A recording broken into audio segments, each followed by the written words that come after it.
Maravilha, pessoal! Sejam muito bem-vindos aí, Shalom Uvrahá, a todo mundo, mais de 130 pessoas aqui ao vivo, você também que está assistindo a esta gravação dessa primeira aula sobre a verdadeira história de Jesus, ou Yeshu, que é chamado em hebraico. Seja muito bem-vindo a esse estudo fechado. Primeiramente, dizer que um dos principais motivos de nós estarmos fazendo esse estudo fechado é nós vermos as pessoas que normalmente são mais interessadas e querem de algum jeito conquistar um estudo que é mais profundo e polêmico e que traz muita curiosidade e que a gente tem que tratar com muita delicadeza, já que os sentimentos se afloram muitas vezes acima da razão. E muitos judeus estão aqui assistindo, muitos Bnei Noach estão assistindo e certamente muitos não judeus que não sabem ainda no que acreditar. E é por isso que eu, com a permissão de Hashem, criei esse estudo fechado, da qual nós estamos aqui com o intuito, de forma respeitosa, entendermos de forma bem reveladora a verdadeira história de Jesus. Pessoal, muito bem-vindos. A história de Jesus, ela não é apenas sobre a sua vida cronológica. Ela não significa apenas nascimento, como foi a sua vida, como ele faleceu e o porquê. Ela significa igualmente, ou até mais importante, o que viveu à volta da história dele. Por que é tão importante a época que ele existiu? Qual foram as influências que ele recebeu? Qual foi as influências que o povo judeu recebeu dele? O que tem de verdade na história de Jesus baseado no Novo Testamento? Óbvio que não dá para a gente ficar pegando cada versículo do Novo Testamento, baseado em principais 4 evangelhos, decididos no Concílio de Nicéia, no ano 325 da Era Comum, de acordo com a contagem após o falecimento de Jesus para o mundo ocidente cristão, onde lá foi escolhido muitos detalhes importantes. Não dá para a gente pegar versículo por versículo. Esse seria um outro tipo de estudo técnico sobre contradições do Novo Testamento e tal. Não é o principal. A gente vai tocar nele, mas não é o ponto principal. O ponto principal é nós entendermos aqui, pessoal, por que Hashem mandou Jesus para o mundo. Por que ele permitiu isso? A gente sabe que tudo que Hashem faz é para o bem. Então, por que Hashem deixou existir uma pessoa que veio ao mundo, que ela é amada por muitos, odiada por muitos, ignorada por muitos. E no final das contas ficou uma grande confusão. Que em vez de deixar as coisas mais claras, deixou as coisas mais confusas. Quem deixou Hashem? Não. A escolha do ser humano em cima do que viu da história cronológica sobre Jesus. Vezes eu vou chamar Jesus, vezes eu vou chamar em hebraico, Yeshu, tá? Que vem da palavra Yoshua, e também chamado de Yeshua. Yoshua é um nome hebraico, um nome judeu, tá certo? Que ele foi dado o nome, por exemplo, ao aluno de Moisés, Yoshua bin Nun, Yoshua filho de Nun, da qual foi o principal aluno de Moisés, e depois continuou a sua profecia e entrou em Israel pelo Rio Jordão, e lutou durante 14 anos, né, por uma guerra que começa a aparecer no Tanar, depois do Pentateuco, como Josué, Yoshua. Yoshua é um nome judaico. Outros diziam que o seu nome não era obrigatoriamente Yoshua com essa terminação, e sim Yeshua, que também é um nome judaico, que alguns judeus se chamam assim, e que também teria sua tradução como salvação. E daí teria aumentado mais ainda a fé de muitos sobre a vida de Jesus. Pessoal, é muito importante nós entendermos o seguinte.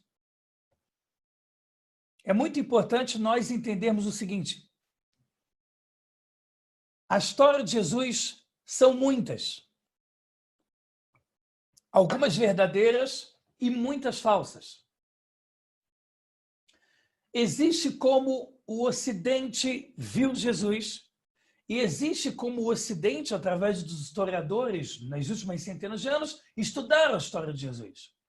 Existe a história de Jesus como ela está na nossa Guemará, que é a nossa discussão da Torá oral, ou seja, onde os sábios falavam através de Ruach HaKodesh, mensagens divinas. Não eram profetas, é um nível abaixo de profeta, chamado Ruach HaKodesh, é o ar e palavras que são sagradas, da qual, através dos seus níveis de sabedoria de Torá, eles escreveram na Guemará uma coisa que vem da palavra Gmor, o término do estudo. O que significa isso para que a gente possa entender a história de Jesus na nossa Guemará Torá oral? Significa que com a Torá escrita é impossível denominar os detalhes de cada mandamento de Hashem. Praticamente nenhum mandamento fica claro, quase nenhum, com exceção de alguns, fica claro apenas com a Torá escrita.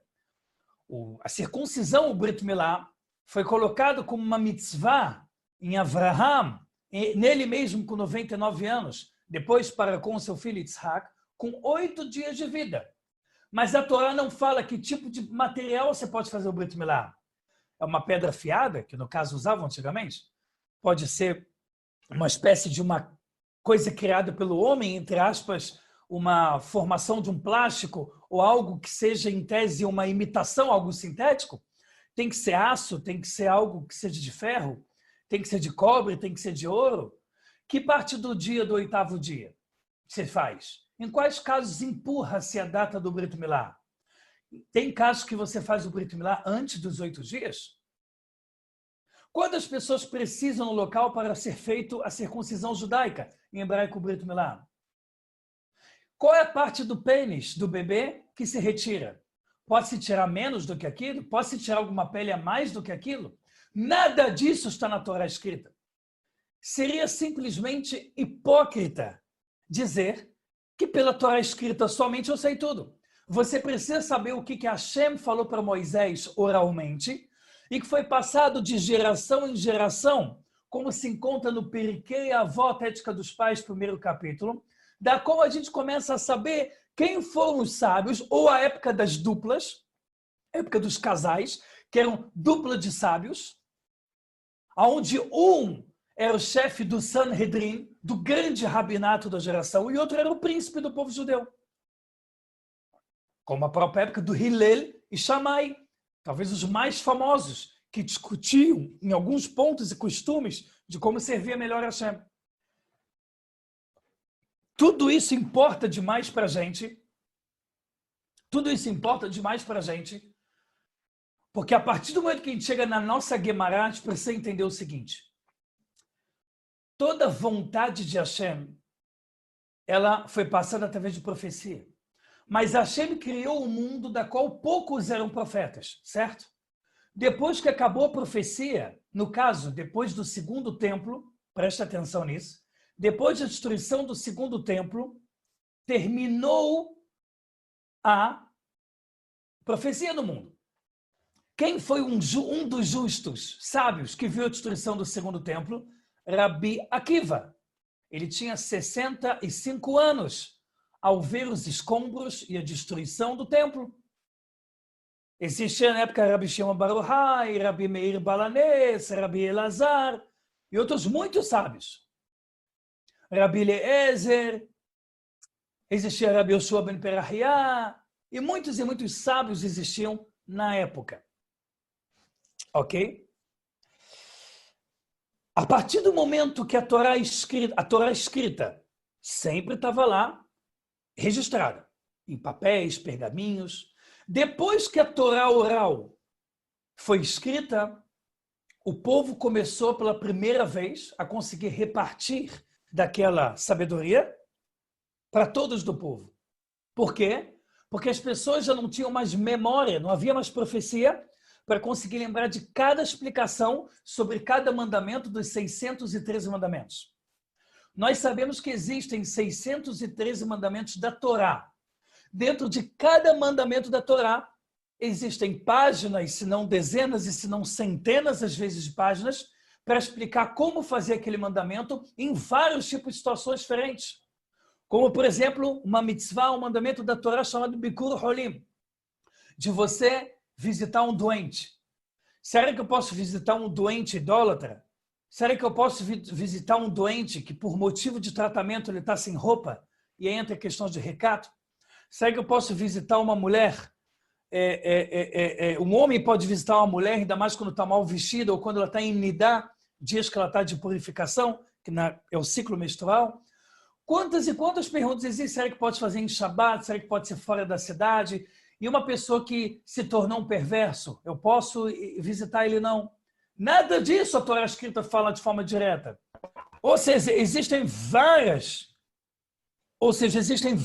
pessoas que precisavam saber qual é a vontade de Hashem, mas não era todo mundo que sabia de qual. Rabi Yehuda Hanassi, quase 2000 anos atrás, escreveu a Torá oral. O que é a Torá oral? É palavra por palavra do que Hashem falou para Moisés. Em cima de cada mandamento da Torá, foi escrito na Mishnah.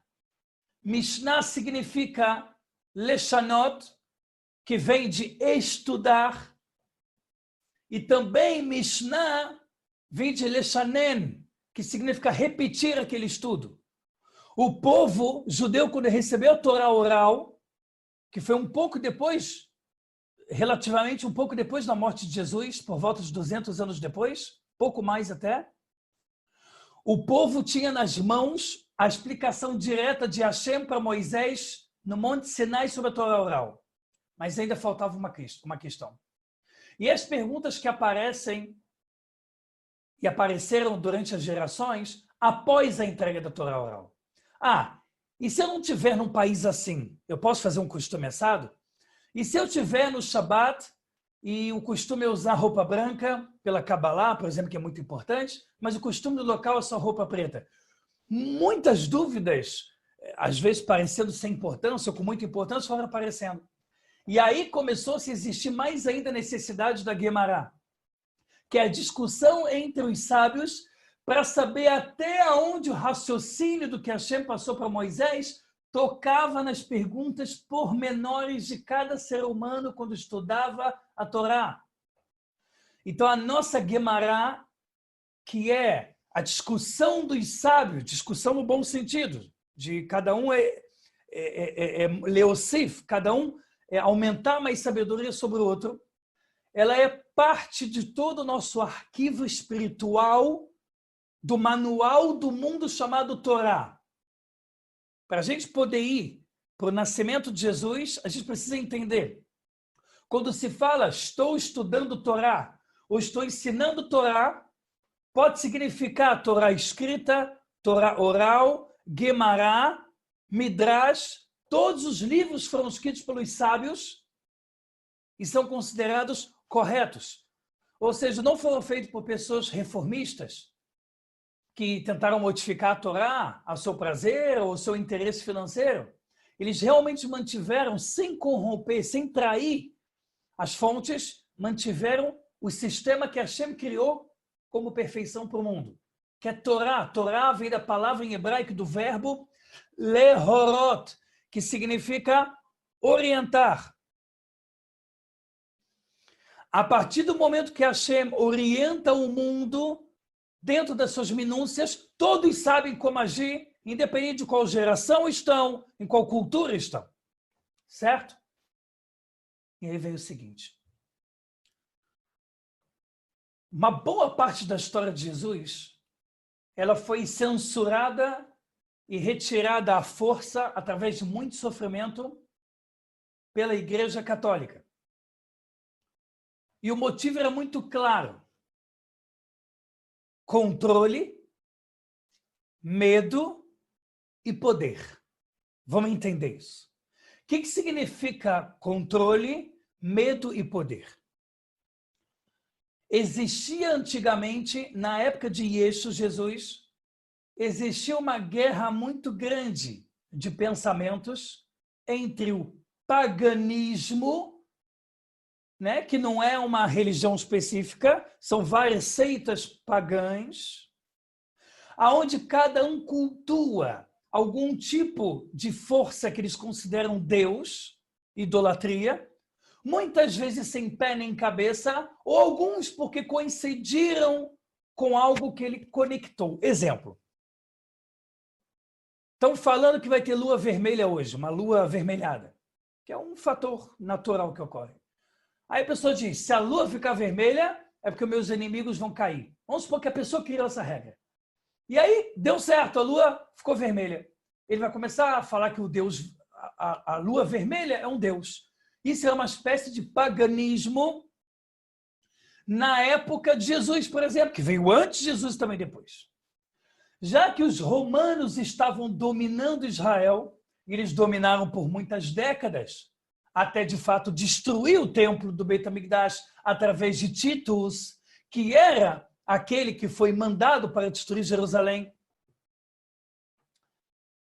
Eles sabiam que o judaísmo era impossível de modificar. Os judeus foram chamados no Alcorão, no Islã, de povo do livro. Motivo esse que Maomé tinha crítica sobre o povo, que era muito difícil tentar modificar a cabeça do povo judeu e tentar fazer ele atrás dessa ou dessa religião, porque eles estão muito focados nas fontes e não dá para enganar eles. O paganismo, que era uma espécie de coincidência, nada é coincidência nesse mundo, mas era uma condição que a pessoa criava, que nem uma criança de 10 anos que está com medo de ir no banheiro de noite, ele fala, Hashem, eu vou contar até 3. Se a luz que fica piscando do corredor porque está ruim parar de piscar, é porque você vai me proteger. Quem aqui nessa sala virtual nunca fez uma espécie de tratos com Hashem, condições bobas, para tentar dessa forma receber alguma resposta? Alguém já fez isso? Extremamente famoso esse sentimento.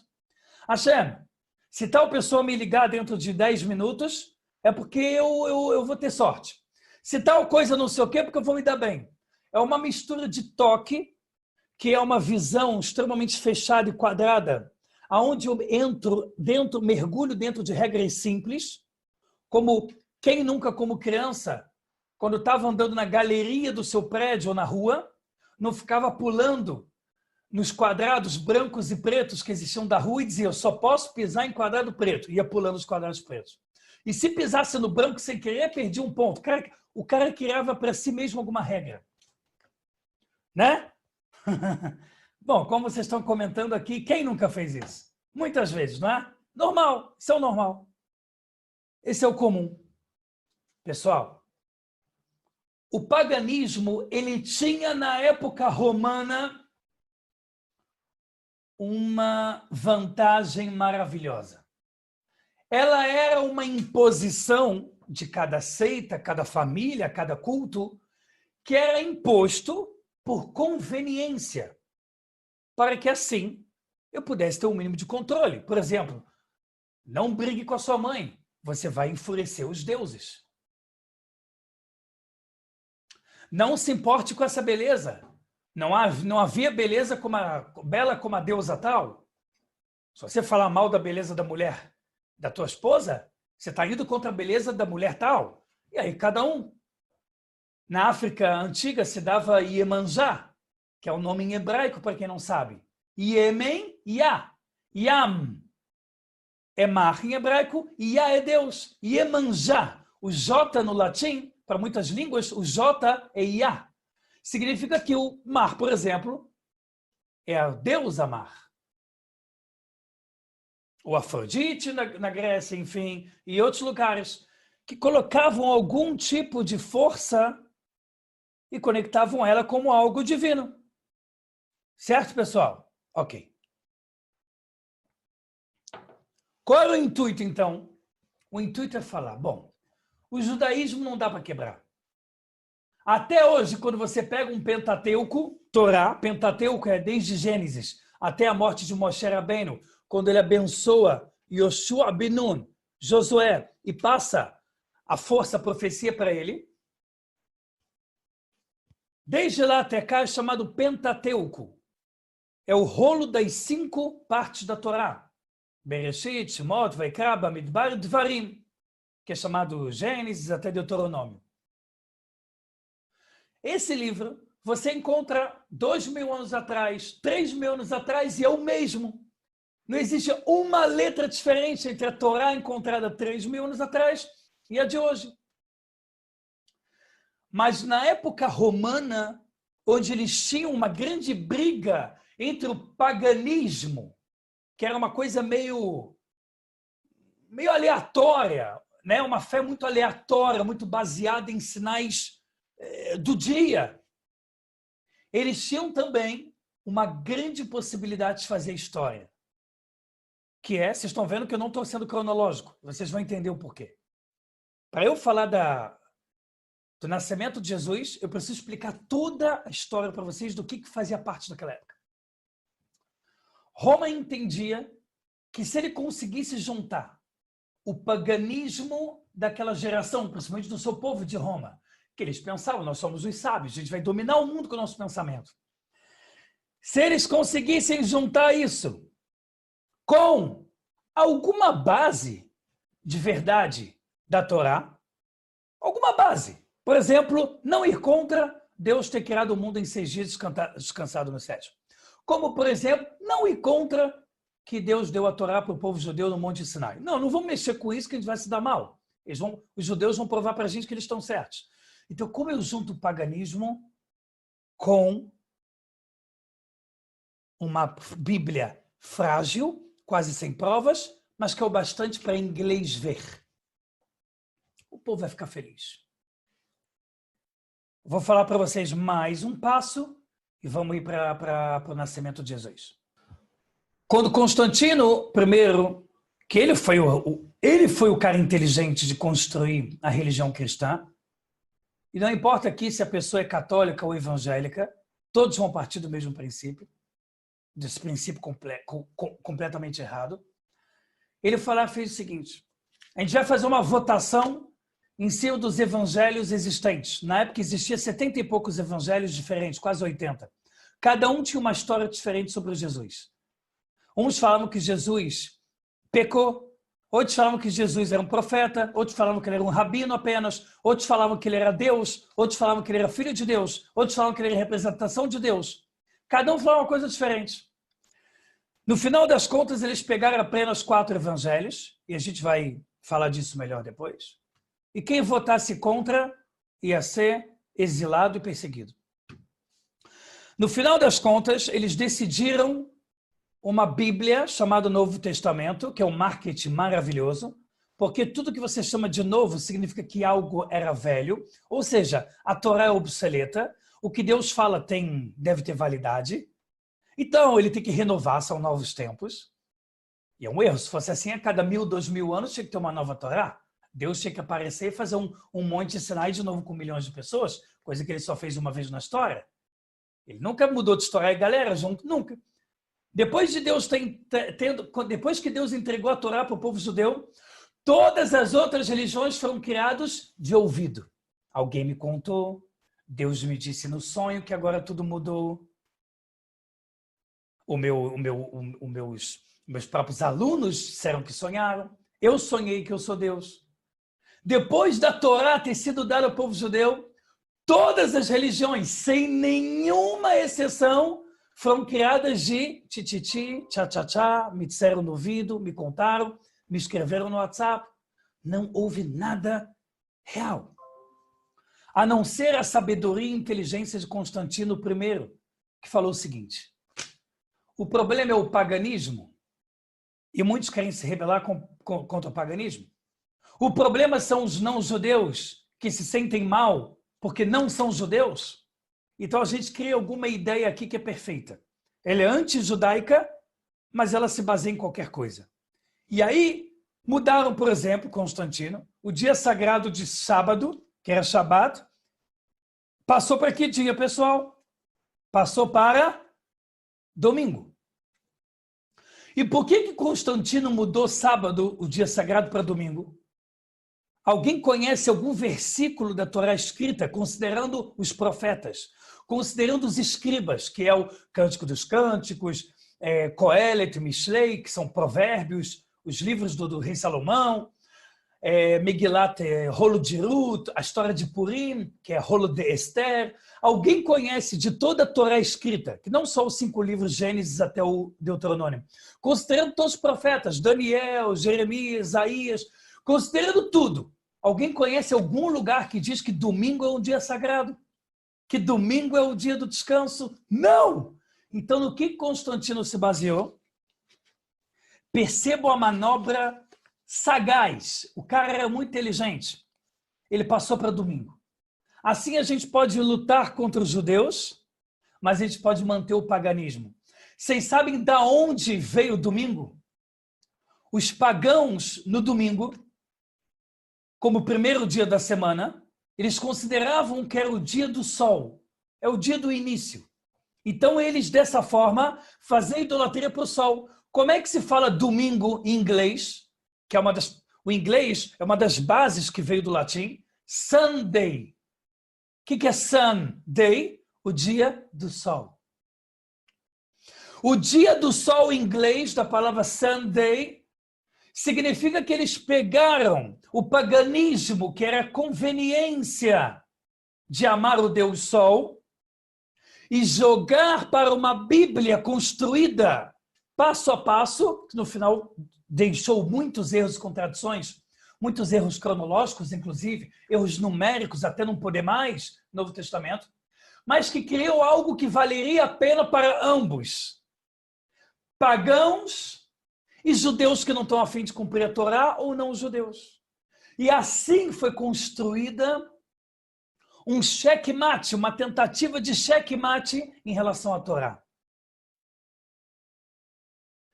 Essa, para quem não sabe, a Bíblia, quando eu falo a Torá escrita, e muitas pessoas consideram o Novo Testamento também, ele foi estudado por centenas de anos para entender como fazer uma estrutura de guerra, uma estrutura de poder e controle. E uma delas era baseada no medo/controle. Você fala um pouco de verdade, desvirtua todo o resto e coloca muita emoção. Não tem erro. Inclusive, ódios, como o nazismo e o comunismo, sem Deus me livre dizer que as pessoas que eram adeptas ao cristianismo eram comunistas ou nazistas. Não é isso. Eu vou explicar para vocês qual é a comparação. Nem dizer para vocês que Jesus era comunista ou nazista. Nada disso. Mas o que Constantino I fez no ano 325 da Era Comum era algo perfeito. Era algo incrível. Era algo que não tinha como dar errado. Era repetir uma mentira tantas vezes até que ela se torne verdade e chamar os outros do que você é. Então, se algum judeu não aceitasse Jesus, ele era morto, exilado, perseguido.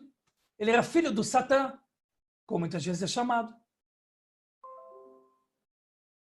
Entendendo essa introdução, que é a pontinha do iceberg do que a gente está começando hoje, pontinha do iceberg, a gente precisa ir agora para o nascimento de Jesus, porque a base está minimamente entendida de que época nós estávamos. Bom, pessoal, seguinte, existiam muitos sábios naquela época, e era uma época de medo e incerteza, porque Roma estava conseguindo colocar a sua visão, a sua forma de ver o mundo fortemente em Jerusalém.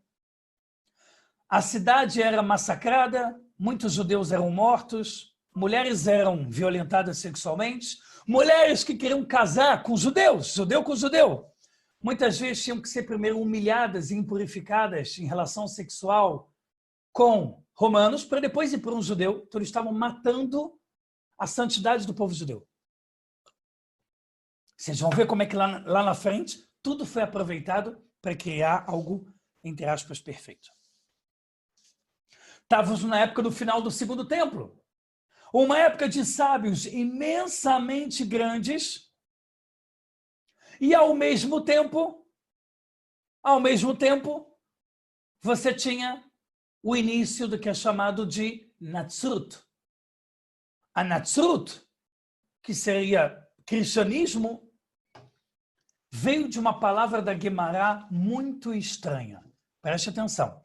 A palavra cristianismo, lá na fonte era chamada como Natsut, tem uma fonte muito estranha. A gente vai na nossa Guemará, Tratado de Shabat, página 104, ou a gente vai em Gittin 67, ou a gente vai em várias aqui bases que eu trouxe, como Avodazará 47, e várias, Guemará, Tratado de Hulin, Tosefta, capítulo 2, e você estuda sobre uma pessoa chamada Yeshu Anotzri. Yeshu, Jesus, Anotzri. Quando você chama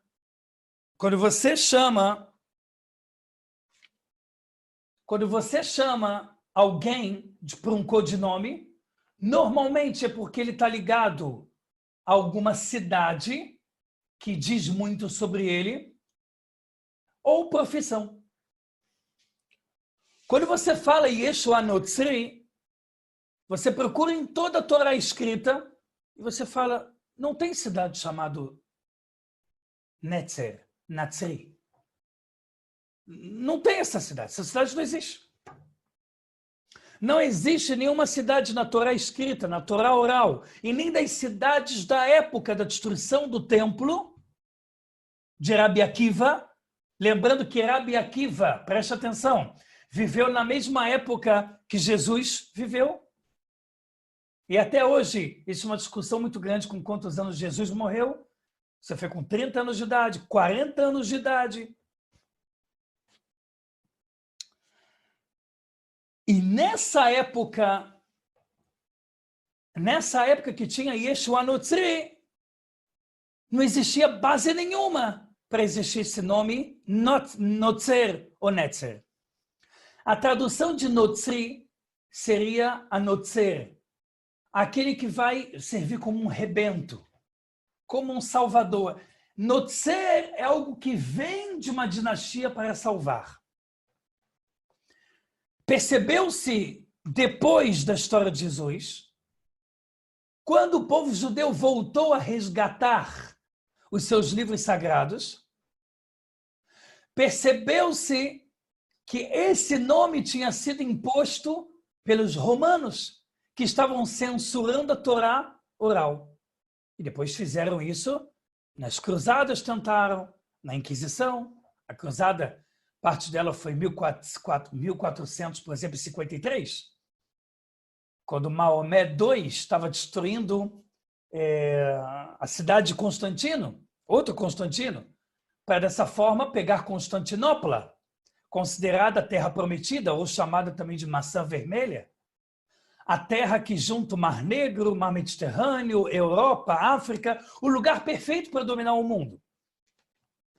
Nessa época também utilizaram nas cruzadas, depois de 1500 e pouco, a Inquisição, tanto espanhola quanto portuguesa, eles continuaram censurando as Gemarot, que é onde tinha a história de Jesus. Eles arrancavam e queimavam para os judeus, mas tiravam o original e colocavam no que hoje veio a ser o Vaticano. E agora não faz a mínima diferença se é católico ou evangélico. Porque por mais que o evangélico tenha raiva do Vaticano e acha que o católico somente ele faz idolatria, porém não o evangélico, o fato da história de Jesus ter sido controlada à base de muito medo, de tentar retirar todas as fontes dos judeus sobre Jesus, e hoje sobrou pouco, mas o bastante para a gente saber quem foi, era exatamente a forma de gerir o mundo através de uma nova religião. Controle e medo. Se você controlasse o que os sábios judeus falam e arrancasse e botasse no Vaticano, ou independente se ele era católico ou de outra ramificação da época, não importa, contanto que ele tentasse jogar fora a verdadeira história de Jesus, mas eles poderiam mentir sobre os 4 evangelhos escolhidos no Concílio de Nicéia, que teve várias partes, né? Concílio de Nicéia, até ficar todo estruturado o cristianismo. Nessa época de fuga, nessa época de pessoas que estavam com medo de ser judeus, como no Holocausto, não muda muito da época de Roma, existia uma mulher chamada Miriam. Muitos chamam ela de Miriam Kolat Rosh. Era uma mulher judia que o trabalho dela, a profissão dela era fazer cabelos. Serekot, ou seja, tzamot ve serekot. Em português é quando você faz um monte de tranças, onde você faz aqueles cabelos esbeltos para casamento, para noivado, para festa, né? Para alguma espécie de rainha. Ela era especialista em fazer cabelos bonitos. E esse era real. O nome dela era Miriam. E ela era casada com um homem chamado Papus ben Yehuda, que era um tzadik, um justo, uma pessoa elevada. Não era considerado um sábio. O que é sábio? No sentido de que escrevia parte da Guemará, tinha níveis baixos de profecia. Não, não. Era uma pessoa íntegra, uma pessoa boa. Não em nível extremamente alto. Uma pessoa boa, só correta, que seguia a Torá. Papus ben Yehuda. E ele era chamado nas ruas de Yosef Papus ben Yehuda. O motivo que ele era chamado de Yosef Papus ben Yehuda, preste atenção, é que Yosef é um nome judaico dado muitas vezes de forma genérica. Genérica. E já que muitos judeus daquela época tinham que ter algum nome romano,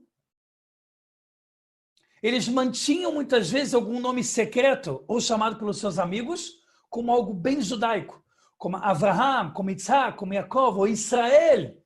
Mesmo que ele não se chame Israel, mas você é um Israel, você é o povo judeu. E ele também era chamado de Yosef.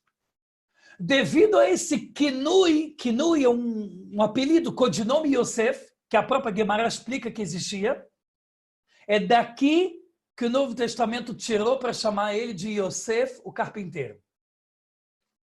Preste atenção que a coisa vai ficar quente. E é o começo de muita coisa. A Guemará tem uma parte, algumas partes, que a Inquisição, Cruzadas, Constantino, não conseguiu tirar do povo judeu. Não conseguiu tirar. Que era o seguinte. Papus ben Yehuda, também chamado de Yosef, chegou um dia que era Yom Kippur. E ele tinha mania, por medo que a esposa era muito bonita, Miriam, ele trancava ela em casa. E trancava todas as janelas. Porque ela era extremamente bonita e ele tinha medo ou que ela sairia para fazer alguma coisa errada, ou que algum homem ia entrar na casa. E ela tinha raiva do marido. Porque, obviamente, ele estava exagerando, ele estava criando ódio na esposa, ele não estava agindo da forma certa. Ele errou. Mas Miriam tinha raiva dele. Chegou o dia de Yom Kippur, e a Guemará conta, tanto em Shabat quanto em Sanhedrin, 47, de que ele foi rezar Yom Kippur na sinagoga. E ele esqueceu uma das janelas abertas. E tinha alguém que já estava atrás dessa Miriam, querendo deitar com ela. E o nome dele era Yosef Pandera. Já ouviram falar dele? Yosef Pandera. Onde Yosef Pandera era exatamente o motivo contrário de se chamar assim. Ele era um romano. Tem sábios que discutem se ele tinha se convertido ou não. A princípio, não. Ele era um romano. Pandera. Pandera vem da palavra pantera. Pantera, namer, pantera, para mostrar que ele era uma espécie de guerreiro. E esse Yosef Pandera, que tinha esse nome também para inglês ver, subiu na casa dela e falou para ela, começou a tentar romantizar com ela, dar em cima dela. A Guemará fala que Miriam cedeu e eles tiveram relação sexual. Miriam gostou tanto de Yosef Pandera que eles desceram de lá e fugiram para a cidade de Beit Lehem. Eles foram e fugiram para a cidade de Beit Lehem. Olha só. Eu só fui aqui ajudar aqui um áudio. Estou aí de volta com a tela grande. Eles fogem para Beit Lehem e nasce um filho. Esse filho é chamado de vários nomes na Torá. E ele é chamado por esse nome não só na geração dele, como também por seus alunos nas próximas gerações. O que causou, preste atenção nesse detalhe, muitos detalhes são importantes, mas esse é um dos que é pilar, do que faz a gente entender por que muitos evangelhos foram escritos, do qual católico, evangélico, cristãos acreditam, tem tanto problema cronológico. Tem Jesuses, entre aspas, que estão em datas de 200 anos de diferença um do outro. Existem Jesuses, no plural, que eram mais de um na mesma geração. Por que isso? Porque as pessoas que escreveram o Evangelho ao longo de centenas de anos após a morte de Jesus, durante uns 300 anos, ficaram só escrevendo. Mentiras e verdades, mentiras e verdades. O que a gente não sabe, inventa. Até criar a Bíblia, e por isso que ela, o Novo Testamento, por isso que ela está lotada de erro. Erros como, por exemplo, em vez de dizer Yaakov desceu com 70 almas, quantas almas ela desceu para o Egito? Eles escrevem errado lá que ele desceu com 75 almas. Ou, por exemplo, cidades da onde os sábios nasceram ou foram enterrados, tem lá erros assim bizarros. Quer dizer, erros assim de criança. Não pode ser que Deus escreveu tudo errado e contraditório. Lembrando a todos que o nosso objetivo do estudo não é gerar raiva, briga, vamos ficar com raiva, vamos jogar na cara. Zero. Isso nunca trouxe nada de bom. Tá? Nada. A gente só precisa analisar, ter o direito também de analisar e criticar, mesmo que às vezes um pouco forte, mas respeitando. A gente tem que aproveitar a sabedoria que a Hashem colocou na gente no mundo e gerar coisas boas, não coisas ruins. Galera, Thiago Mendes, super pergunta que você fez, hein? Vamos ver se eu vou estar respondendo isso agora, mas se não, me pergunta no final da aula. Seguinte, pessoal. Na época nasceu um Yoshua, chamado Yoshua ben Pandera, certo? O pai verdadeiro dele era Pantera, um romano, considerado um bravo romano. Em outros lugares na Guemará, ele é simplesmente chamado de Yeshu Anotzri, que seria hoje traduzido como Yeshu, Jesus o cristão, mas que na época não existia essa terminologia cristão e nem existia nenhum lugar chamado Notzri ou Netzer, não existia. Então, a palavra Notzri foi um desespero nas cruzadas, Inquisição, de falar para alguns judeus, a gente só permite essa e essa história de Jesus, que acabou sobrando, se tiver a Notzri depois.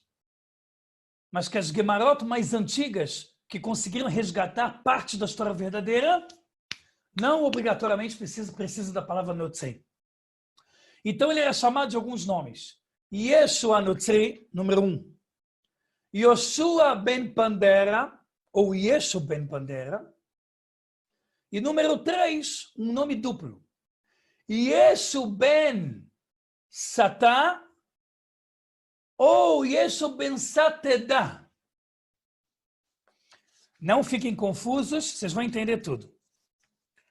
O nome em hebraico, Yeshu ben Satat, ou ben Satedah, significa a mesma coisa. Filho da mulher que traiu.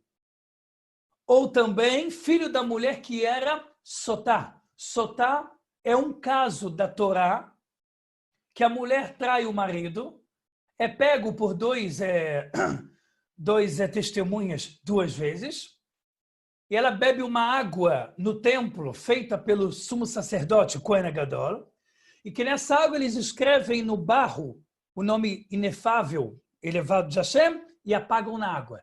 Se ela não traiu, ela vai ter mais bênção ainda, vai ter filhos ótimos. Mas se ela traiu realmente, ela morre na hora com uma água que se torna algo amaldiçoado, que Hashem amaldiçoa a mulher por ter traído o marido. Então, no fato dele ter sido chamado Yeshu ben Satat, significa Sotá, aquela que traiu ou aquela que Satatedá, aquela que mudou para outra direção, foi para o outro lado, em vez de para esse homem, foi para aquele. A Guemará fala também que tinha um problema quando Jesus nasceu. É que a relação não era só uma relação sexual proibida. Ela não somente adulterou, ela também estava em nidá. Ela estava impura nos seus dias de ciclo menstrual, que é completamente proibido encostar na esposa. Não pode dormir na mesma cama com a esposa, pela lei judaica. Você separa as camas. Tem 4, 5 dias de menstruação, às vezes mais, mas mínimo 4, 5. Depois ela se verifica com um paninho para ver que ela está pura no canal vaginal, ou seja, que ela não está mais sangrando. Conta-se 7 dias e ela mergulha no mikve, água natural, sendo ela da chuva, rio, lago ou mar, e ela está pura de novo, mais elevada do que o marido, muito mais, e ela volta a poder tocar no marido e ter relação íntima. Então preste atenção, galera. Olha que loucura. A Guemará estava falando do mesmo Yeshu? Resposta, sim. O Jesus que o cristianismo acreditava realmente existia. Aí algumas pessoas devem estar pensando, tá bom, qual é a novidade? É óbvio que ele existia. Não, não é tão óbvio. Vários antimissionários ou anti-bispos viam tantos evangelhos diferentes, com tantas histórias diferentes de Jesus, que falam mentira. Alguns judeus, quando estudavam a história de Jesus na Guemará, diziam, tem tanto Yeshu aqui que deve ser um grupo, não deve ser uma pessoa. Mas a gente vai ver ao longo das aulas que é o mesmo Yeshu. A diferença é que quando passou-se 100 anos da história dele, 200 anos da história dele, existiam os alunos de Yeshu, os alunos de Jesus. Yeshu, pessoal, Jesus. E esses alunos de Jesus eram chamados também de Notzri, ou Yeshua Notzri, que seria cristão, ou Jesus o cristão, porque eles eram como se fossem representantes.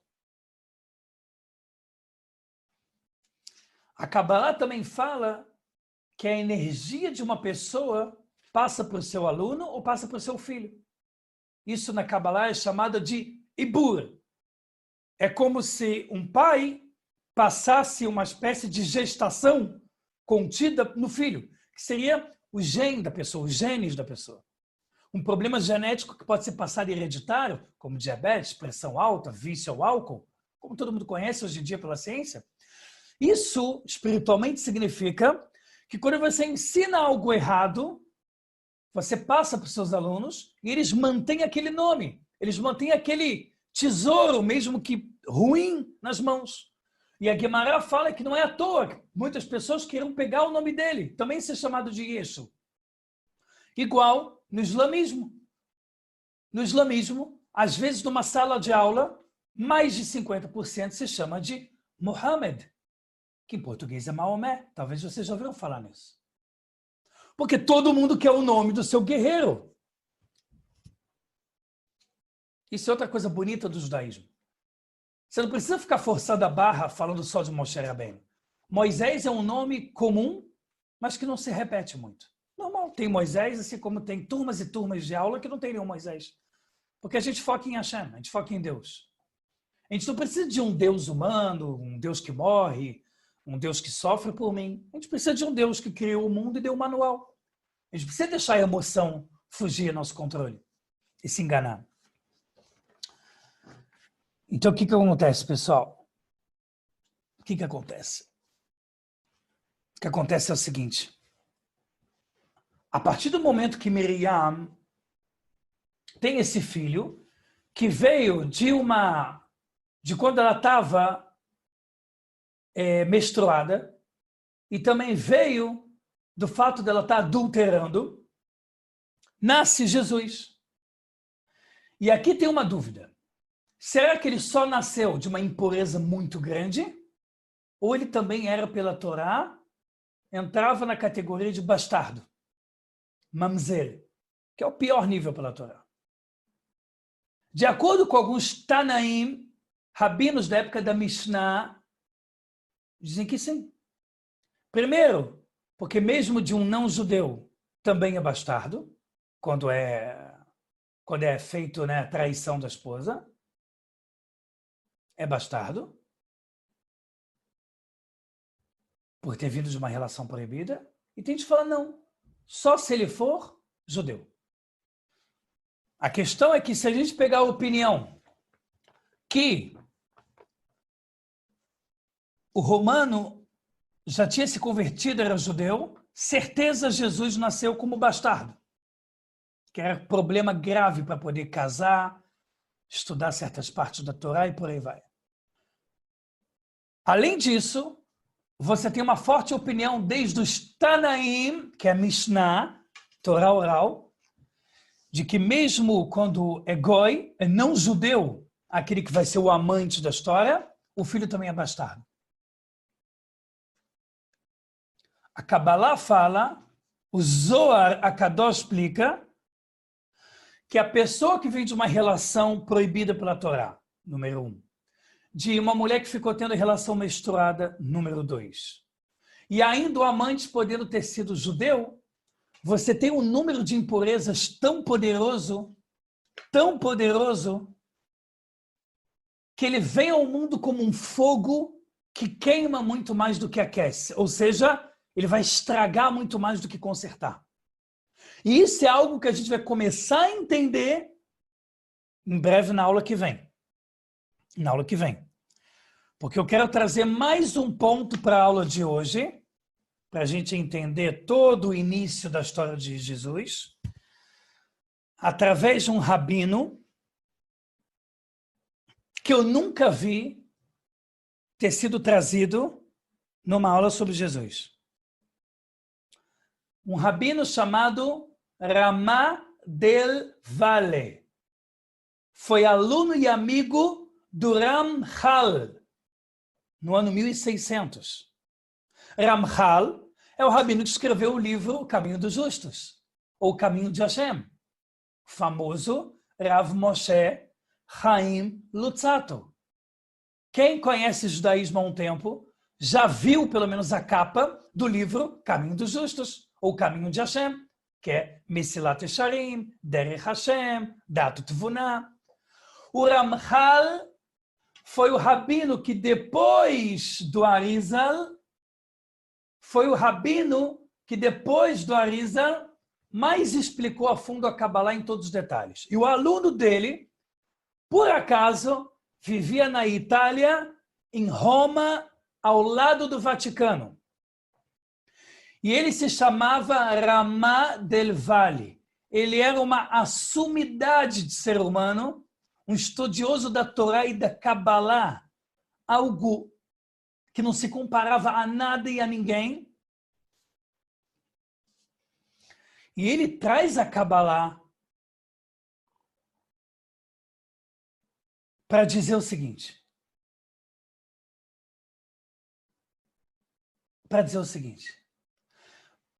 Para dizer que quando a Kabbalah fala que alguma força negativa ela precisa descer para o mundo de alguma forma, para que haja uma guerra entre o bem e o mal, para que assim haja a liberdade de escolha e para que assim haja o mérito. Então vamos de novo. A Kabbalah explica que tem que existir o mal no mundo. E o mal serve para contrapor o bem e existir o direito de escolha. E através da escolha eu gero mérito. Através do mérito eu escolho, eu desenvolvo o meu quinhão, o meu mundo vindouro.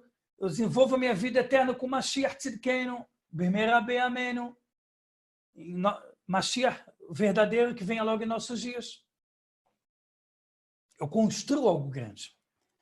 O Ramá Del Valle fala que por causa disso, que a Kabbalah explica que o mal tem que vir em circunstâncias problemáticas, como a que veio Jesus, para a força negativa conseguir se equiparar a algo de santidade da época do segundo templo, meu amigão, da época do Rabi Akiva, meu amigão, professor do Rabi Shimon Bar Yochai, que escreveu a Kabbalah, meu amigão, que estudou com Eliyahu Hanavi, que desceu como anjo. Eliyahu Hanavi, a Kabbalah fala que ele é praticamente o único personagem do mundo que ele era parte anjo, parte ser humano. Ele era uma mistura bem complexa de explicar. Nessa mesma geração, nasceu um poder que mais à frente seria a vantagem mor para Constantino e o mundo ocidental que estava ligado a Edom, que a Torá fala que será o último império a cair dos 4 impérios, será o último império a cair, na época de hoje vai cair, antes de chegar a Mashiach, ele é um império que vai ser longo e que ele foi estruturado por Roma. Isso é uma profecia. Existe profecia para Daniel e Yeshayahu sobre os impérios que vão existir no mundo. E tem um que vai se manter por muito tempo, porque ele é muito esperto, e ele é Roma.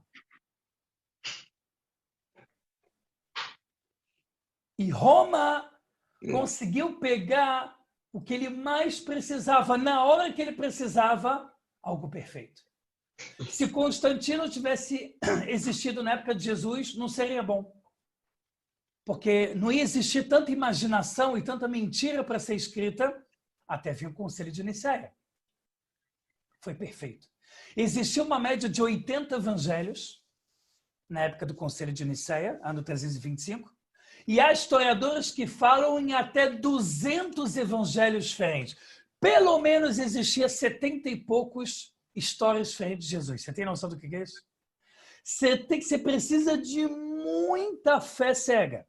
Você precisa de muita emoção acima da razão. Você precisa estar muito mal de cabeça para aceitar algo e ter que engolir como 70 e poucas histórias diferentes de Jesus, virar uma religião, engole e aceita, senão eu te mato. Que depois veio a ser a caça às bruxas, da qual a igreja matou 5 milhões de mulheres intelectuais que queriam entender por que o Novo Testamento tinha ligação com o paganismo. Por isso que veio a Inquisição, milhões e milhões de judeus mortos. E aí a festa foi grande para tentar derrubar qualquer um que pensasse. Qualquer um que abrisse a boca. Olha, tem cada bomba aqui que eu estou vendo, nas minhas dezenas de páginas que eu escrevi. Isso aqui é só para hoje. Que chega a me deixar ansioso para a aula que vem. Espera aí, pessoal, deixa eu falar para vocês uma coisa. O Ramá Del Valle fala a bomba do final da aula de hoje. É o seguinte. O Ramá Del Valle fala que Jesus não foi à toa que ele nasceu de uma relação adúltera e a mulher impura. Problema de ciclo menstrual. Não é à toa, porque ele era baseado na Kabbalah. Jesus é a encarnação de Esaú, Esav.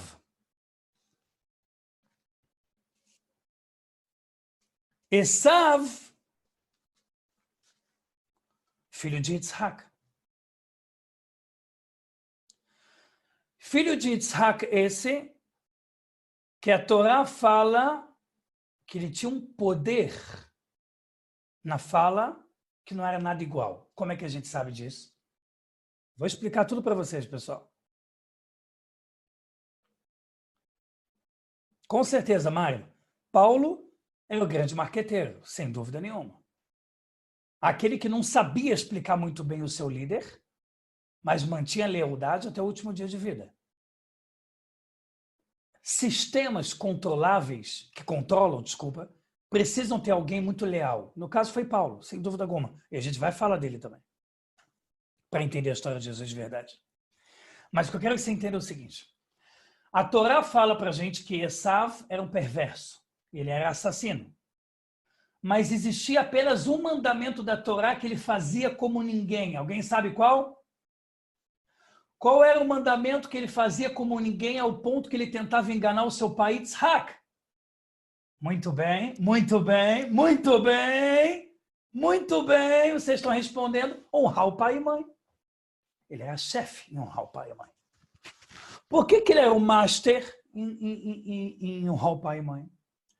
Porque a única forma dele conseguir fazer todas as besteiras que ele queria, mas continuar tendo um alvará que ele poderia continuar, era tendo amor, apoio dos pais. A verdade é que Yitzhak percebia que o filho era perverso, Esav, mas ele queria tentar fazer ele voltar para os caminhos bons. Certo? Já Rivka, a esposa de Yitzhak, simplesmente olhava o bom que era Yaakov e falava, nele vale a pena investir. É uma diferença de olhares. Yitzhak falou, eu tenho que focar em quem está errado e chamar ele para o caminho do bem, que era Esav, o homem vermelho, de pelos vermelhos, que representa sangue. Então, o Ramá del Vale, um dos maiores cabalistas da história humana, explica que Esav estava voltando para o mundo. Agora preste atenção. O Esav, como colocou aqui Juarez filho, ele era tão puxa-saco Esav, que ele chegava para os pais e falava, pai, mãe, precisa tirar os 10% maaser de sal? Ele era tão tzadik, ele era tão, na cabeça dele ele era tão babassali, ele era tão Moisés, que ele queria fazer perguntas bobas para ver se dessa forma o pai e a mãe diziam, caramba, moleque é bom. Moleque é bom. Um moleque compra uma caneta, arranca 10% da caneta e joga, porque eu tiro os 10% de pedaço de caneta também. Ele sabia como fazer. Ele tinha atitudes oratórias que funcionavam bem. O Ramá del Vale, aluno do Rav Moshe Haim Luzzatto, que morava em Roma, ao lado do Vaticano, e escutou muita coisa de contradição na época da igreja, sobre os evangelhos, não importa se a pessoa é católico ou evangélico, vai ser o mesmo problema para a história de Jesus. Ele fala o seguinte, ele fala que quando ele nasceu, ele era a pessoa perfeita para dar poder a Edom, que era Roma. Por quê? Porque Esav, Admomi, a Edomi, ele representava o primeiro ser humano que estava ligado ao Império de Roma, Edom, em hebraico. E seu compadre, que viria no corpo de Jesus, como alma, ele era uma pessoa que a Kabbalah explica que ele veio revestido com o poder de Esav, para que assim ele pudesse ser o braço direito do Império Romano, em hebraico, Edom. Enquanto tinha um lá dos imperadores de Roma, um deles chamado Yanai, é uma espécie de um general grande.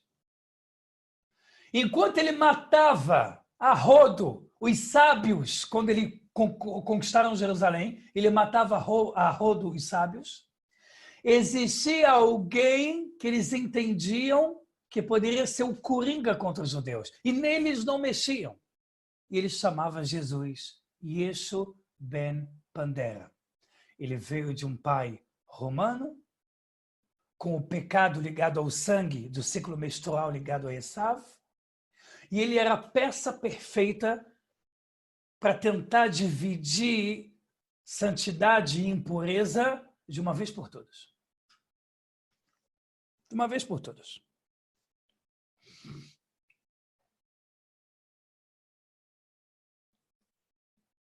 Ok, pessoal. Eu quero saber, galera, se vocês têm perguntas sobre o que a gente falou até agora. Porque pode ficar tranquila. Ótimo. Ó, boa pergunta aqui da Suelen já. Que é óbvio que essa pergunta ia vir muito boa. Como a mulher engravida no ciclo menstrual, ela não ovula. Ela ovula após a menstruação? Vou responder agora. Pessoal, façam perguntas, por favor, sobre o que a gente falou. Porque é óbvio que eu vou falar o resto. Fiquem tranquilos.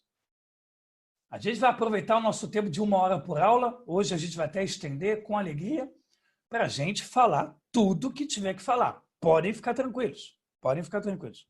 Mas sobre o que a gente está falando? Sobre o que a gente falou até agora? Já veio muita informação. Quais perguntas que você tem? Vamos começar com a Suelen. Cadê?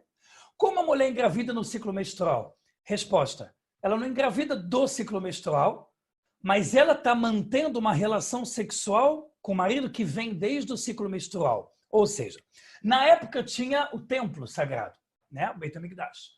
Quando um homem se impurificava com a menstruação da mulher ou com o seu próprio sêmen, que saía quando ele estava dormindo, por exemplo, ele tinha que ficar um número de dias se purificando, normalmente 7 dias.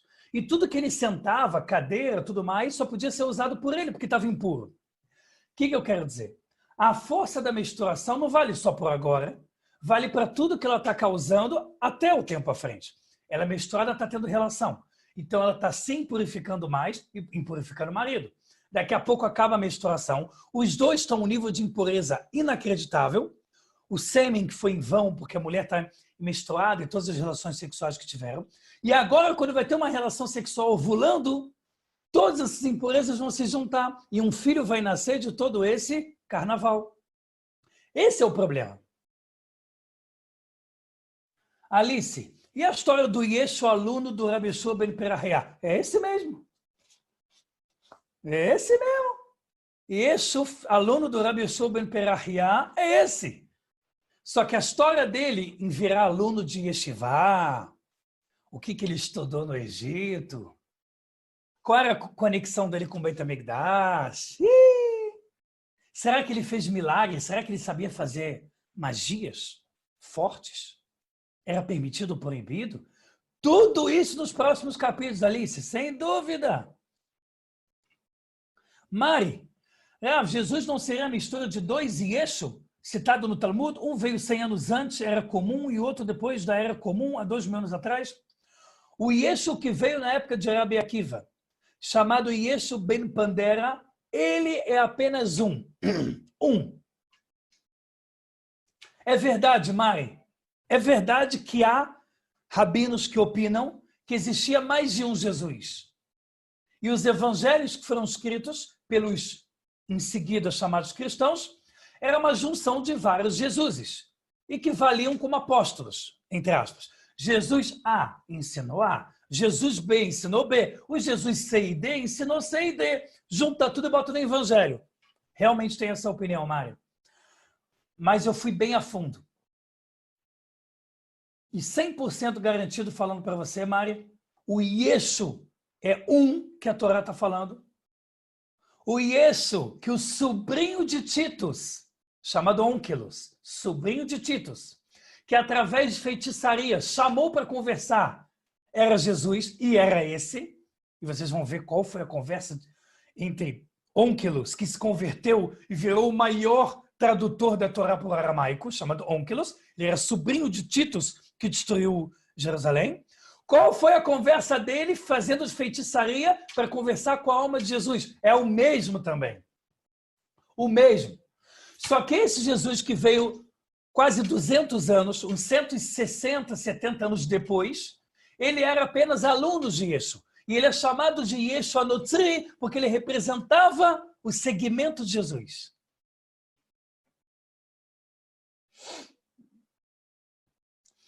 Da fuga dos pais. Dizem que é porque queriam matar os bebês todos. Houve essa coisa de matar bebês? Existia sim, mas não foi o motivo principal. Existia sim essa questão de matar bebês. E existia uma guerra muito grande entre a Sitra Ahra, que é a força negativa dos pagãos que queriam forçar junto com os romanos, que eram pagãos, a destruição de judeus. Existia a ideia de matar filhos judeus, bebês, mas não era o motivo principal. O motivo principal é que ela precisou engravidar e ter esse filho sem o marido saber. Porque, como vocês sabem, teve que existir alguma desculpa de Miriam para o seu verdadeiro marido, Papus Ben Yehudá, codinome Yosef, na qual é chamado erroneamente de José o Carpinteiro. Ele precisou receber alguma desculpa. Alguma desculpa. E esse é um dos motivos também que ela é chamada de Maria Madalena. Ela tinha que ter os dois lados da moeda. Para o povo aceitar, ela tinha que ser duas coisas. Ela tinha que ser Maria, uma ideia de uma coisa virgem, sublime, uma coisa que nunca a Torá falou, nunca a Torá disse que alguém viria dessa forma. Ou seja, uma coisa falsa, mentirosa, intocável, uma deusa, que virou inclusive um santo. E ao mesmo tempo tinha o lado Madalena, que era o lado, vamos dizer, o lado sujo do ser humano que a pessoa tem relação sexual. Maria Madalena era uma abertura de interpretação que Constantino quis deixar com o Conselho de Nicéia. Para cada uma das pessoas que viam se converter ao cristianismo, a gente aceita dos dois jeitos. Para isso, óbvio, eles pegaram frases da Torá sem pé nem cabeça, e diziam que tinha a ver com Maria Madalena. Por exemplo, a Torá Deus chama na Torá várias vezes o povo judeu de a minha menina. A menina dos olhos bonitos, a minha menina virgem. Chama isso em 300 mil lugares. Chama isso em Isaías, chama isso em Daniel, chama isso em Eirá, que é Lamentações, chama isso em Shir Hashirim, que é o Cântico dos Cânticos do rei Salomão. Em vários lugares da Torá, Hashem chama o povo judeu de a minha menina, a minha mulher perfeita. Os cristãos pegaram vários versículos soltos, sem pé nem cabeça, e falaram, sabe essa virgem que é o povo judeu? Na verdade, é Maria Madalena. Acabou, expliquei tudo. É nesse nível. É nesse nível. É nesse nível de furtar versículos e desesperadamente lançar uma explicação. É de dar pena.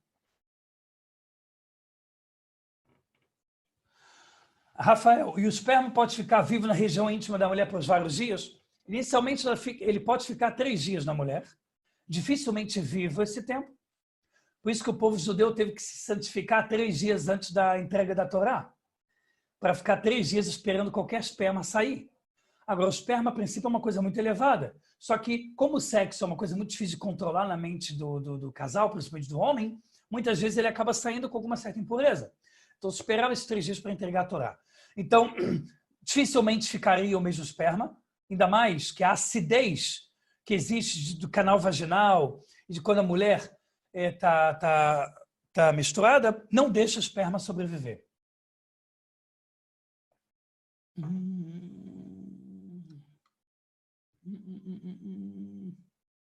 Ok. O que aconteceu com a mãe de Yeshu? Vamos explicar isso. Isso é parte dos novos capítulos.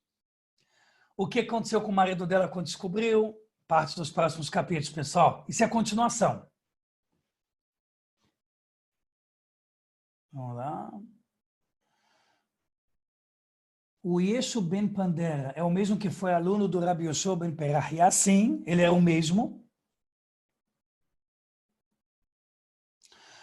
Julie, isso tudo foi arquitetado para o verdadeiro Mashiach ser considerado o anticristo, uma figura ruim? Bom, Julie, a partir do momento que os cristãos, tanto católicos quanto evangélicos, criaram o cristianismo, eles, obviamente, tinham que se blindar. O católico, por exemplo, fala abertamente que a prova que o povo judeu foi largado é que ele nunca mais vai voltar para Israel. Parte dos evangélicos foram mais inteligentes. A gente sabe que eles vão voltar para Israel. A gente sabe que o povo judeu é o povo de Hashem. Então vamos dizer que ele vai voltar para Israel, mas o Messias dele vai ser um anticristo. Ou seja, há um desespero em cima do que você está criando artificialmente no Novo Testamento, para você tentar imaginar o que vai acontecer lá na frente e como é que a gente vai explicar o que está ocorrendo lá na frente. Então, existem várias formas. Por exemplo, existe uma situação que não tem nenhuma frase da Torá que diz, mas eles se baseiam para te enganar. Jesus vai voltar uma segunda vez. Por que eles falam que Jesus vai voltar uma segunda vez? Porque enquanto isso não acontecer, ou seja, nunca vai acontecer, você pode ficar esperando, vai ter uma sombra de dúvida que é verdade, e ainda vem junto com o medo. Quem não receber Jesus não tem o mundo eterno. É uma loucura. O cara muitas vezes é assassino, estuprador, mas se aceitar Jesus vai ter o mundo eterno. Então sempre vai ficar uma questão cronológica de que se eu aceitar um tal de Jesus, eu vou ter o mundo eterno. Mas onde está escrito, amigão? Não está escrito. É a nossa fé. Igual o Vaticano fala, a verdade papal, ela está acima da verdade do Novo Testamento. Se o Novo Testamento tem contradição, como, por exemplo, o menino de Nazaré, né? Ou seja, eles falam que tem uma certa profecia de que vai ser um menino nazareno de Nazaré. Você vai nas profecias, não tem nada disso. O que o católico fala?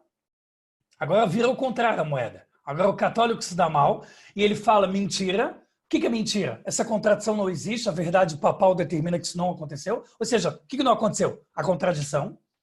A verdade, o Papa, o Vaticano, eles estão acima da verdade, que é uma forma deles sempre poderem controlar ao longo das gerações o que foi escolhido no Concílio de Nicéia. Já os evangélicos não têm Vaticano, então eles se deram mal dessa vez. Então eles simplesmente ficam tentando dar resposta. Existem vários professores, historiadores evangélicos que ficam tentando dar resposta a uma profecia que nunca existiu. E se você baseia grande parte de Jesus ser verdade numa profecia que nunca existiu, então você está num problema muito grande. É mais uma das provas que é mentira. Fora que se ele é bastardo, vem de um nível de impureza tão grande, nem era da linha direto de Salomão, ele era de Natã. A tentativa de dizer que o pai, que nem foi pai, era da tribo do rei Salomão. Ele é da tribo do irmão do rei Salomão, Natã. E não o rei Salomão, como o Novo Testamento fala que tinha que ser.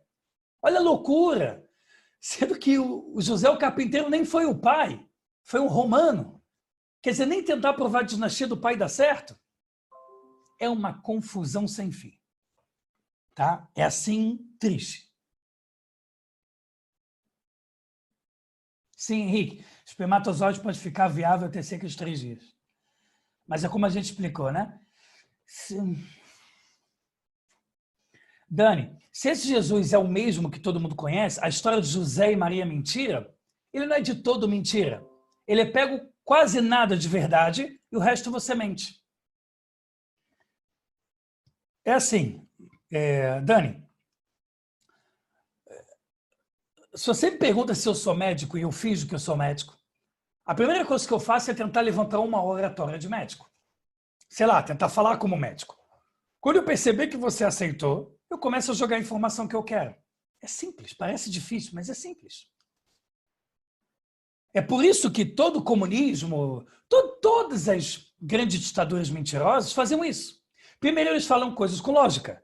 Vão te pegar, os inimigos querem destruir a nossa pátria, vão matar nossos bebês e violentar nossas mulheres. Aí quando você já está desesperado e começa a acreditar na ditadura, a ditadura te fala qualquer coisa. Negro não é gente, judeu é rato, deficiente tem que morrer. E você vê que o mundo aceitou. Em quase todos os séculos o mundo aceitou.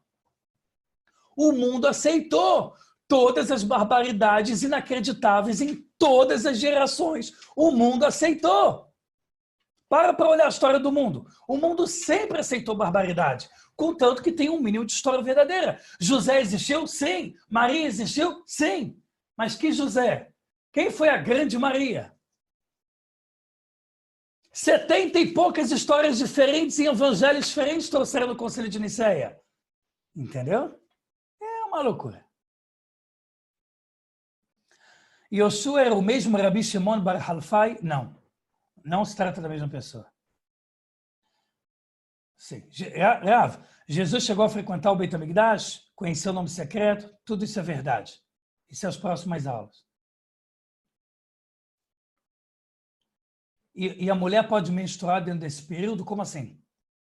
Menstruar durante a gravidez é quase impossível, mas existe possibilidade. E os três magos, quem eram? Aí também a gente vai a fundo, que é uma parte quando ele foi para o Egito, né? O próprio Novo Testamento não sabe resolver o tempo que ele ficou desaparecido. A gente sabe que ele teve escolas e escolas no Egito, que estão ligadas a mais do que três magos.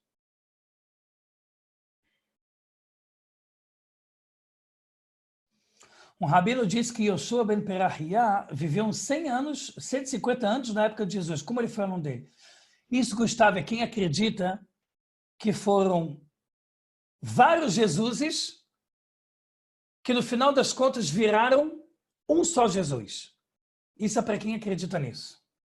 Existem duas opiniões que tanto faz qual delas, por mais que essa que eu estou trazendo para vocês é garantida, tanto faz, as duas vão chegar na mesma conclusão, vai ser a mesma aula que eu estou dando para vocês. Alguns acreditam que você pega o primeiro Jesus que a Guimarães traz, segundo Jesus, junta as histórias e fala, olha, um está ligado ao outro, um foi aluno do outro e tal. E cada um viveu a metade do que a gente conhece da vida de Jesus Nazareno. E existe a opinião garantida que eu trago para vocês, que o Jesus que o Novo Testamento acredita é o Jesus aluno do Rabi Yoshua ben Perahiah. Um só. Um. E o que veio 100, 150 anos depois eram alunos, eram discípulos dele.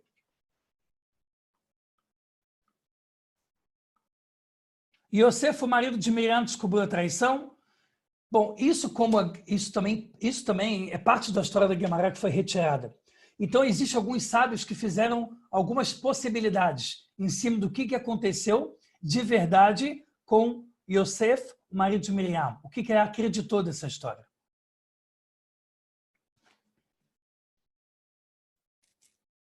Sim, foi o Egito.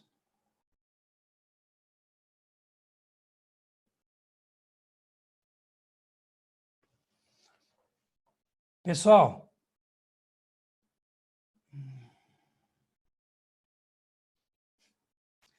qual é o sobrenome daquele Yeshua que idolatrou uma pedra? Esse mesmo, é o mesmo Yeshua, que a gente vai falar desse caso da pedra. Tá? E mesmo Yeshua. Yeshua Notzri e Yeshua Ben Pandera. Por que ele era chamado também de Yeshua? Porque inicialmente o nome dele era Yoshua, ou também chamado por muitos na geração, amigos dele, de Yeshua, que vem da palavra salvação. Porque era basicamente o que a mãe ia precisar para inicialmente não ser morta por ter traído o marido. No final, ele foi chamado de Yeshu. Foi tirada a letra Ain. A letra Ain foi tirada dele. Para dizer, se ele não conseguiu salvar nem a ele mesmo, como é que ele poderia dizer mais à frente que ele ia salvar um povo? Certo? Já que as profecias da Torá deixam claro, para vir uma pessoa com o Messias, ele tem que vir e fazer todas as condições que a Torá manda. Nem uma das dezenas de condições foram feitas por Jesus. Uma apenas não foi feita. Olha o poder do emocional. Nem uma condição foi feita. Nada. Não teve uma condição.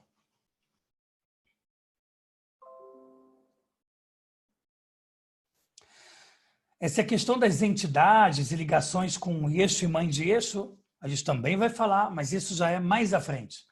Acredito que na terceira aula. Pessoal, tudo que vocês estão perguntando, tá? Eu estou tranquilo, porque tudo que vocês perguntando que está ligado a coisas mais à frente, vai ser respondido nas aulas mais à frente. Podem ficar tranquilos. Tem muita bomba, tem muita coisa, tem muita coisa. Quando você juntar tudo, todo o material que você tiver, você não vai acreditar. Eu espero que todo mundo veja a aula, reveja, faça anotações, vá atrás dos versículos, vá atrás das profecias da Torá, vá atrás, porque você vai ficar cada vez mais maravilhado com a Torá original que Hashem deu, com a loucura que foi feita com o Novo Testamento. Vai ficar claro para você como a luz do dia. como 2 e 2 são 4. A gente, Baruch Hashem, hoje deu uma estendida de meia hora a mais. Eu estou muito... Eu também queria ficar... Eu também queria ficar mais. Eu não estou curioso como vocês, eu estou ansioso para falar para vocês. Essa história do D-Book também. Rapaz, tem muita bomba. Rapaz, tem muita bomba. Eu sei, pessoal. Eu sei que tem muita bomba. De verdade, de coração que eu sei. Mas eu não estou fazendo isso para dar uma de apresentador de TV, não. Mas é realmente para a gente poder manter 4 aulas, para a gente poder manter 1 hora cada aula. Nesse caso foi 1h30, mas uma média de 1 hora cada aula. Para você ter tudo estruturado, todo o material lindo e maravilhoso, saltitante e perfeito para você ter na sua mente. Muita coisa vai vir, muita coisa legal vai vir sobre esse estudo. Como vocês estão percebendo nessa primeira aula? Não tem que causar ódio, não tem que causar discórdia, não tem que fazer cruzadas e guerra santa. Saber a verdade, passar para quem tem interesse, servir a Hashem com felicidade e vão ter uma vida tranquila, em paz. Tá certo? Pessoal, que Hashem abençoe muito vocês, dê para vocês muita alegria, muito sucesso, proteja vocês de todo qualquer mal espiritual, mental e físico. Que Hashem dê a todos vocês e a todos nós a clareza da vontade de Hashem, a verdade. Melhor coisa, mais gostosa do mundo é ter contato com a verdade, é estudar a fundo. Saibam que, na minha humilde opinião, vocês que estão aqui são escolhidos e felizardos de Hashem, junto comigo, que sou um felizardo e sortudo, de estarmos tendo contato com fontes verdadeiras, ensinamentos da Torá. Estamos numa geração de Mashiach Tzidkenu, do verdadeiro Mashiach, de acordo com todas as profecias da Torá, como manda, se Deus quiser que seja em nossos dias em breve.